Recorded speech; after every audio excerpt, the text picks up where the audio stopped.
For the first time probably ever, I feel so confident in my bag. I am happy with pretty much every single disc that I have in the bag, and this is a fairly brand new feeling for me for two reasons that we'll get into later, but I am so excited to share my in the bag for 2024 with you guys. Let's go ahead and let's get right into it. Hey everybody, what is up? It's Antonio. Welcome to another episode here on Gladiator Disc Golf. I am so excited for today's episode. I'm sharing my in the bag for the year. Obviously, we are about halfway through the year, and it was about time to share what I'm throwing. I've gone through some changes over the last few years.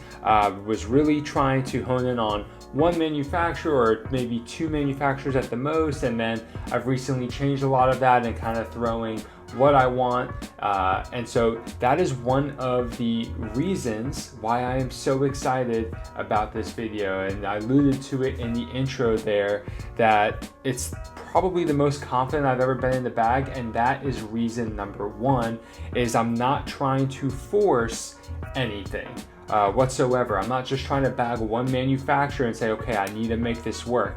I am looking for anything that could work, and I'm really excited to share what I have. So we're going to start from the slowest to the fastest discs, and that brings us to my putters. The Love is very similar to the Bullet. It's basically the same mold, but to support an even smaller manufacturer, Mint was already fairly small when I first started throwing a lot of their stuff. I decided to start supporting Jester Disc Golf, and I've been throwing the putting with the Love now, and you'll see later that I'm also throwing the Love in a premium plastic. But I really love this putter. It's a neutral putter. It's shallow, it's low profile, it's beadless. It feels great in the hand. I really like it. I've been using the Bullet/Love now for probably 3 years. Been very committed to it. It's the putter that has just worked for me the most, and I really like it. Now for the actual discs that I am throwing, we're going to start with a disc that I probably just put in the bag 2 months ago or so. It's one that I have 5 Bergs, but I put this K3 Berg back in the bag after not throwing Berg for years, and it has been great. You know, one of the things that I was noticing is that I had a lot of glidey neutral discs in the slower speeds, and I wanted something that was going to be really nice and slow and very little glide. And I said, well, I have about 5 of them, so I decided to pick up the Berg again and start working with it, and I'm really happy that I did, especially in this old school K3 plastic. That's the other thing. All my Bergs are like the original Kastaplast plastic. I don't have some of the new K1 soft and those kinds of things. I was throwing Kastaplast when it was K1, K2, and K3. For my throwing putter, I have a premium version of the Jester Disc Golf Love. It is in the taffy plastic, and I forgot to mention that my putting putters are in the touch plastic. So their base plastic is touch. They have a premium plastic called taffy, and then in the back corner here I have the Peace Train in what's called shimmer plastic. This disc is nice and neutral. I found this to be a little bit more neutral right out of the box, and that was probably more to do with the plastic than anything because the mold is the same as the Bullet. But I really like this disc. Very comfortable in the hand. I love throwing it. I can get a nice anhyzer on it and it will hold that line. I can throw it straight and even a little hyzer flip and it will just hold and finish straight, little baby fade depending on the hyzer. And if I throw it on hyzer, it might pop up just a little, but it's going to more or less hold that hyzer line. Distance wise, I'll probably throw the Berg more as an approach disc than anything, not really throwing it off the tee. The Love is a disc that I would throw off the tee, approaching the basket depending on distance, but anywhere from probably, 150, 175 to up to 275 or so. 275 would definitely be at the extent of what I would throw this. I would probably club up depending on conditions, but I can get this disc out to about somewhere between 260 and 280 on a pretty regular, easy basis. So really like throwing this as my go-to throwing putter. My approach disc is one that has been in the bag for quite some time now. I put it in the bag in December of 2023, so it's been in the bag 7 months. and I've definitely seen its flight characteristics change a little bit. I have the Prodiscus Jokeri in the bag as my approach disc, and this is the Drew Gibson edition, and I really love this disc. The Jokeri has become a slept-on overstable approach disc. It is one that I find to be incredible for both backhand and forehand. This one, even though it's getting beat in, still has quite a bit of stability, and it's nice and flat on top. It's almost kind of become a little puddle top a little in the middle, but honestly I love that hand feel, especially for the forehand. You know, if you haven't tried it yet, I highly want to recommend the Prodiscus Jokeri. Really good stability. Now for the mid-ranges. Those were my 3 throwing putters. Now for my mid-ranges, I have probably the fewest amount of mid-ranges I've ever bagged. I have 3 mid-ranges, starting with my understable mid-range, the Jester Disc Golf Peace Train. This is going to be similar to like a Mint Lobster or a Thought Space Athletics. I believe it's the Mantra, is their neutral to understable mid-range. Really like this disc. This is the first one I got, and it's been getting quite beat up. This one for a nice hyzer flip and turn. Pretty understable at this point. If I throw it flat, it's going to turn. And the other day I was doing some field work, and then with a pretty stiff headwind, and absolutely no way I'm ever going to throw this disc in a headwind. I will throw it in tailwinds, so it'll fly nice and straight. The next disc in my mid-range lineup is a mold that has been in my bag for probably the same amount of time as the bullets have been in my bag, over 3 years, might even be 4 years at this point. I've been playing disc golf for 6, so yeah, it could be possible that the Bobcat has been in my bag for 4 of the 6 years I've been playing. Real quick, this Peace Train was in taffy plastic, forgot to mention that. The Bobcat here, I have 2 Bobcats in the bag, and I have 16 total Bobcats in every plastic. I have 1 Sublime, 1 Nocturnal, several Apex, several Eternal, and several Royal plastics. I absolutely love the Bobcat. And this one is in just the Royal plastic. It is the Royal soft plastic, so it's going to be a little gummier in the hand. This one's been getting some pretty good use. I have had several Royal Bobcats that have been worn out, and basically I had to take them out of the bag for one reason or another. Like, I don't mind them being flippy, but I need them to still be useful as a neutral or overstable mid-range. So this Royal Soft Bobcat is really doing the job right now. It's still got some nice stability on both the forehand and the backhand, and I just love the tackiness of this Royal Soft plastic. So this one definitely is the straighter of the 2 Bobcats, but it is more overstable than the Peace Train. There's no overlapping going on here with my stability, so it's very easy to decide when I want one versus the other. Speaking of the Sublime Bobcat, I only have 1 of these because it's pretty beefy, and at the time I didn't feel like I needed more. I haven't thrown this one a whole lot until I recently put it in the bag, and it is definitely one of the most overstable Bobcats I've thrown. I have really liked it. It's got the cool little double stamp with the face and glasses, and this Sublime Bobcat is just awesome. Very nice and flat. The Bobcat is a beadless overstable mid-range, feels great for the forehand and the backhand. I really like this disc. One thing I forgot to mention about all like the distances that I would throw these discs. The Jokeri as an overstable approach disc is probably going to be more for like 220 on the backhand, like 220 and in, and on the forehand probably 250, maybe even 260 and in. And if I need to throw something further than that, and depending on how much fade I need, because if I overthrow the Jokeri, it's going to fly very straight and not get as much fade, I'll club up to the Bobcat, which I can throw 300. The Royal one definitely can reach distances over 300. The Sublime is pretty beefy, so I think I can probably get her somewhere around the 280 mark, forehand and backhand with it, getting it nice and flat, but it's going to fade out a lot sooner than the Royal is. The Peace Train just glides forever, and this one I can throw over 300 feet pretty consistently, and so it's really nice. Get a nice little hyzer flip and gonna fly really well. So I love that when I'm not quite wanting to throw a fairway driver, but the Jester Disc Golf Love isn't going to give me enough distance. So those are the putters and the mid-ranges that I have in my bag. Now let's talk about the drivers.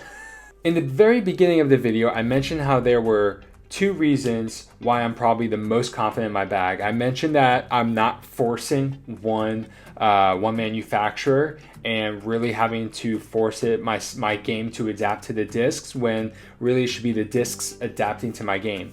The second reason is that my backhand has improved dramatically over the last 2 years, to where I feel very confident throwing drivers consistently on the backhand, whereas before, anytime I grabbed a driver, I was only throwing forehand. So with that, I've been able to add way more drivers into the bag than I've ever had before. Now that being said, as you've noticed, I don't have a whole lot of discs in the bag, numerically speaking. Like, there are 6 putters and mid-ranges and 7 drivers. So I have 13 discs and 2 putters, so 15 total that I carry in the bag. So while you may still have more drivers than me, this is by far the most number of drivers I've probably ever carried. And we're gonna start with Old Faithful. One of the ugliest discs I've ever owned, but one of the best flying, is this super beat up Star Eagle. I got this thing used, might have been about 4 years ago at a store, and I don't know what was wrong with it other than it being like super beat up looking and old. But it was $2, so I snagged it, and it was like nice and seasoned then, and it's just become even more seasoned now. Like, it turns so much, which is great. I love that. I love having layered discs, but it still has some fade on it, and it will fade. So while it's a very flippy eagle, it still has a little bit of an eagle finish, especially if you just throw it flat. You'll get some turn out of it, and then it'll come back and fade. So it's very fun to throw. I love this disc for hyzer flips and turnover shots. Distance-wise, definitely throwing this when I need something 315 and further. I've thrown forehands, 350, 375. I've thrown backhands with it. On one particular hole at Seven Oaks, hole 2, it's pretty flat, and then it drops and goes downhill near the end of the flight, so I've been able to get some additional distance because of that. But this disc has gone over 400 feet for me before, so very, very awesome disc, very fun to throw. I love it. If you don't have a neutral to flippy fairway driver, you are missing out. I definitely don't recommend an eagle for your neutral fairway, for your neutral or understable fairway, but if you can beat one up, it'll be a really fun one to throw. Up from that, I have supporting one of my favorite players on tour, Greg Barsby. I have a Barsby Eagle, and this thing used to be overstable, and now it's getting nice and seasoned. It's not as overstable as it used to be. It is, this original Star Eagle that I showed you guys, it has very little dome on it. Like, you can see a dome, but it doesn't have any kind of pop top on it.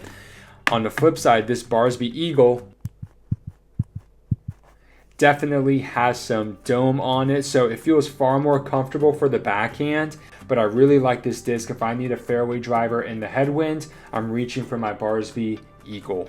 A speed just a little bit faster is the Westside Stag. The Stag is one of those discs where I had wanted to throw a Stag for a long time. But the thing is, the Stags don't feel very good for forehand because they are just so domey and not very fun to throw on forehand. So for the longest time, I didn't have a good enough backhand.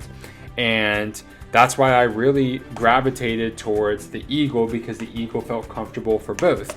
So now it's like, okay, I need something faster and a little bit more understable as sort of my understable 8 to 9 speed. And I have the Stag, and it has been amazing now that my backhand is so much better than it used to be. And it is a really fun disc to throw.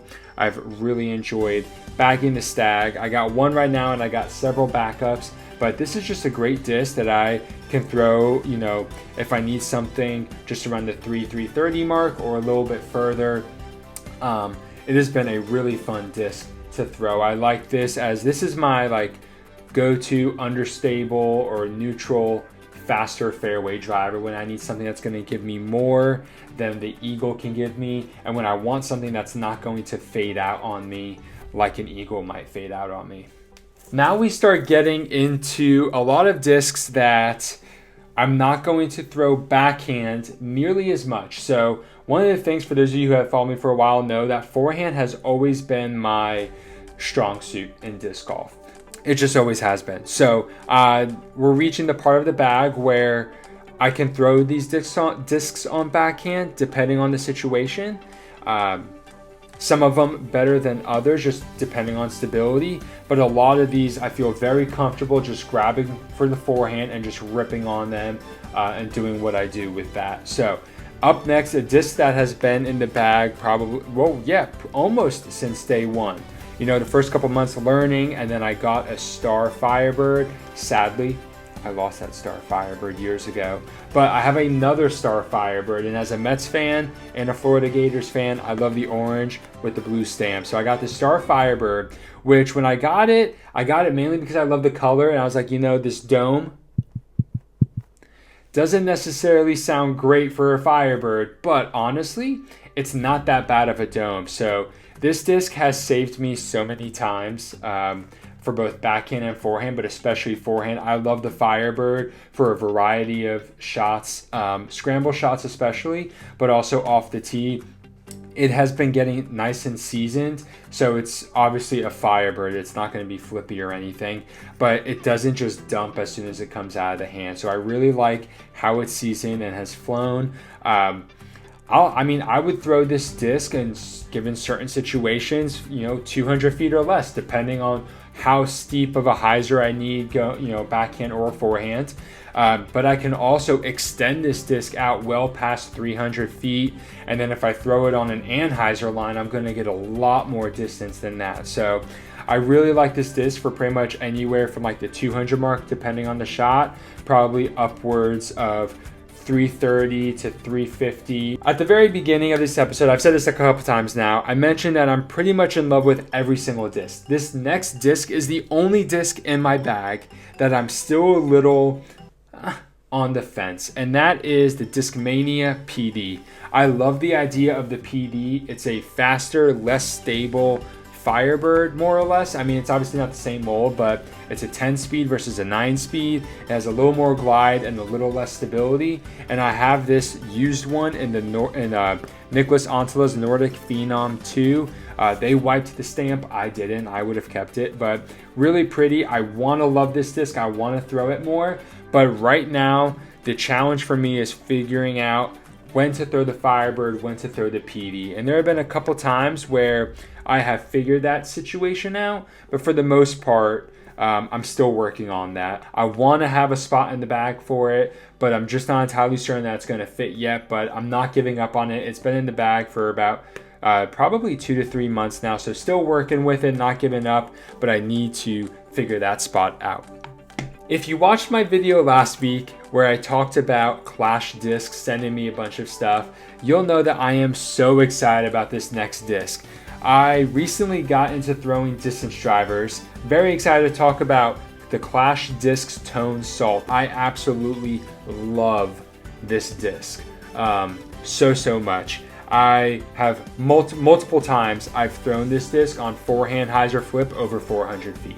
It is just an incredible disc, and it is so cool to be hitting that distance marker and just seeing that. So I know some of you watching this can probably throw a lot further than me, and that's great. I'm very happy for you. Genuinely mean that. Very happy for you. I'm a little jealous. But for me, this is definitely my furthest flying disc on easy, repeatable distance. I can just pump this disc out on a forehand, 350, 375, 400 feet, whatever I need. And while it will flip up and get some turn, it does have a reliable fade. So I really like that about this disc. The final disc in the bag, the 13th throwing disc that I have in the bag, is one that I just put in a couple weeks ago, or maybe about a month or so ago, really more out of obligation. This is a disc that I have come across before, and I was like, oh, I really should throw this. It'd be a really cool disc to throw, but it's so fast. It's glidey, but it's overstable. I don't have the arm speed for it. I don't have the proper form for it. And I'm going to be honest, especially coming with my backhand, I still don't quite have the form and power for it. But For forehand, I feel like I needed something more stable than the tone, especially when it came to some pretty stiff headwinds. And so I am bagging none other than the Latitude 64 Gladiator. So I am very, very excited that as Gladiator Disc Golf, I am bagging the Latitude 64 Gladiator. It is a very, very cool disc. This one, I have two of them. This one in particular has some pretty good dome, but because the rim is so wide, it still feels very comfortable for forehand. I was recently playing in the Music City Open for AMS. It was a couple weeks after the Music City Open, and I didn't throw this disc a whole lot because that's not why I bag it. I bag it more as utility. But when I needed it for some of the stiff headwinds that we were facing, this disc would like just hold in the wind. Never turned over. I don't even remember throwing it necessarily on hyzer, but if I did, it kind of just flipped up and held and then faded. So this disc has been amazing. This is definitely primarily a forehand disc. That is where I'm sitting at with my drivers. I'm really loving them. I feel really confident in my drivers, really happy with everything there. So yeah, so that is my in the bag. And for the bag that I am throwing, I'm not throwing a bag, but the bag that I am using, I use the Squatch Lure. This has become my favorite bag over the last year plus of owning it. It is just an incredible bag. It holds all the discs that I need. You know, I was bagging the Legend before, and one thing that I was finding is that with the Legend, I was needing more discs to fill the space, and it was really starting to make my bag more complicated than I wanted it to be. So Squatch sent me the lure.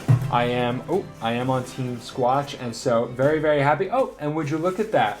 We got some merch in here. So if you guys have been wanting to rep some Gladiator disc golf gear, we got shirts and we got hats in all different styles. Super excited about these. You can head to the link in my bio. You can order right here on YouTube or on Instagram. You can do that as well. So we got shirts with 4 different styles and hats that come in 2 different colorways. This black and slightly beigey off-white, which I really, really like. And then an all silver one like you guys have seen me wear for years. So you can go ahead and check those out. But now back to the bag. So one of the things I love about the Lure bag is that it's got tall pockets, it's got the zipper pockets. I have a full video that I posted last year when I got this outlining everything about this bag, so I won't necessarily go into all the details here, but I will just say I played a 3-day tournament with this bag.